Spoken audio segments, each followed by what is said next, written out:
नहीं रहता ज्ञानी के लिए, सब माफ है।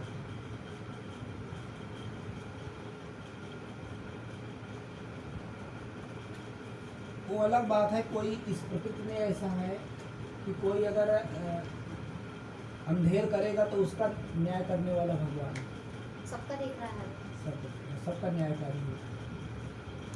तो अति मोह, सबसे ज्यादा जो मोह है वो अपने शरीर में सबको मोह है, सबको अपने शरीर से कम मोह बाकी लोगों में, औलाद में, पत्नी में और सब में।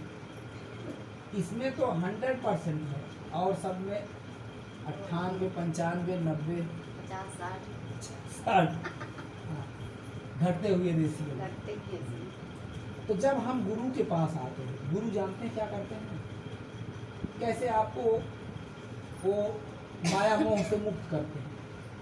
तो ये बताते हैं, पहले ही दिन ये बताते हैं कि जो ये 5 तत्व का शरीर बना है, ये शरीर तेरा नहीं है, तुमने शरीर को अपना माना है, और माना नहीं है, जबरदस्त तरीके से अपना माना है। सोते में भी अभी कोई फलाने, आप जाग जाओगे, 10 जने सोते हैं ना, जब आप जाग जाओगे, मतलब आपको अपना नाम, अपना शरीर बहुत पक्का हो गया है। जबकि रियल ये है कि शरीर और आत्मा अलग अलग है। अलग अलग ना होता तो अभी मृत्यु के समय अलग अलग दिखता है ना, आत्मा उड़ गई और शरीर उड़ गया। कहने मतलब अलग अलग पहले भी, अभी भी अलग है। लेकिन गलती क्या हमसे होती है, हम दिन भर में एक बार भी यह नहीं फील करते कि मैं अलग हूँ और ये मेरा शरीर अलग। गुरु यही काम करता है कि भाई जड़ है, ये जड़ है, और एक इसमें चेतन है। इसको सुनिए, साइंटिफिक बात है। आप स्टूडेंट साइंस, जो साइंस का स्टूडेंट है वो वेदांत को बहुत जल्दी समझता है। समझ तो सभी जाएंगे, लेकिन साइंस का, हम मैथमेटिक्स के स्टूडेंट थे, हमको समझने में देर नहीं लगी। जब समझ आ गई तो जीवन में लग भी गया। तो ये बात आप समझिए साइंटिफिक। 5 तत्व जान ही रहे। 5 तत्व कौन है? क्षितिज, जल, पावक, गगन, समीर, वायु, जल, पृथ्वी, अग्नि, आकाश। 5 तत्व है, लेकिन ये 5 तत्व जड़ हैं। जड़ का मतलब उसमें चेतना नहीं है, वो जड़ है। चेतना है आत्मा में। तो 5 तत्व मिलके शरीर बना है, लेकिन ये शरीर में जो चेतना दिख रही है, जैसे बोलना, देखना, सुनना, हाथ का चलना, पैर का चलना, यही चेतना है ना। मुर्दे में तो ये सब नहीं होता। जबकि आँख उसके भी है लेकिन देख नहीं सकता, मुंह भी है मगर बोल नहीं सकता।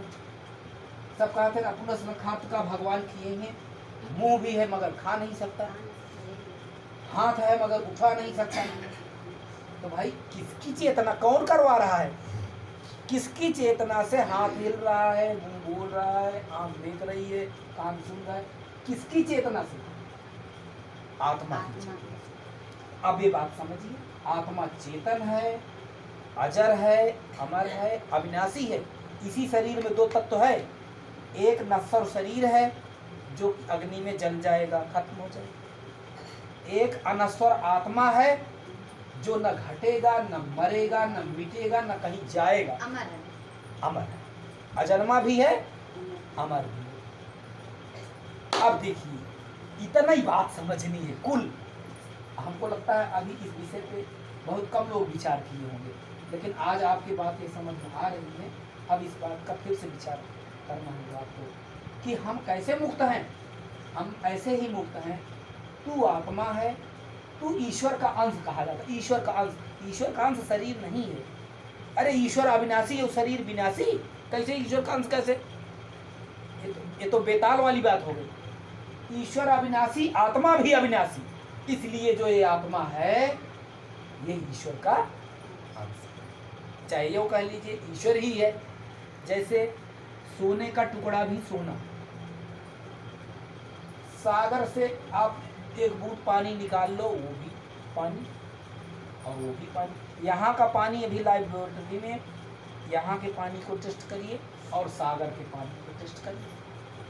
एक बूंद पानी यहाँ का और सागर का पानी, दोनों का तत्व एक है, दोनों का तत्व एक।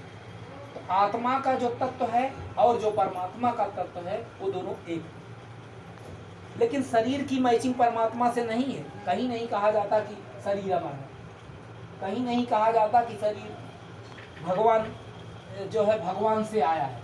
ये तो पांचों तत्वों से आया है शरीर, सही तो ये है। हाँ, आई है चेतना, इसमें जो चेतना है वो परमात्मा से आई है, जिसको परम पुरुष भी कहते हैं। अभी कभी कभी हम बहनों को भैया बोल देते हैं, कभी कभी मेरे मर्जी की बात है, भाई साहब भी मैं बोल देता हूँ, भैया भी बोल देता हूँ। उन्हें अचरज होता है कैसे बोलते हैं, अच्छा तो उनको भी लगता है, क्योंकि ये गलत नहीं है। मैं सच बोलता हूँ, मैं साबित कर सकता हूँ, मैं सिद्ध कर सकता हूँ, क्योंकि परम पुरुष सब में है। पुरुष तो सब हो, चोले अलग अलग हैं, चोले अलग अलग हैं, कपड़े अलग अलग हैं, लेकिन परम पुरुष सब में।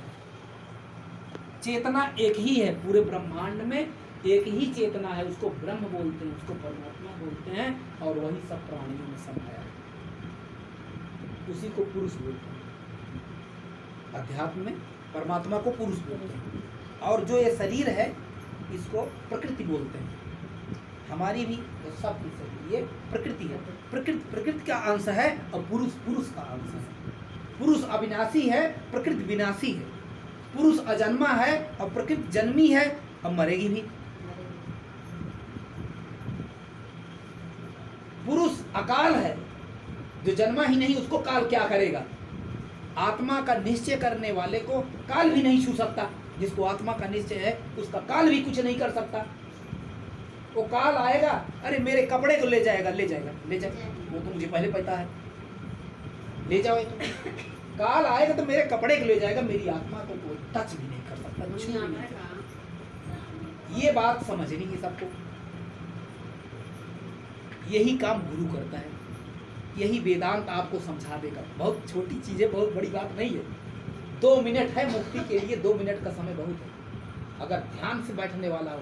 ये नहीं सुन मेरी बात रहे, आपका ध्यान बाहर चला जाए,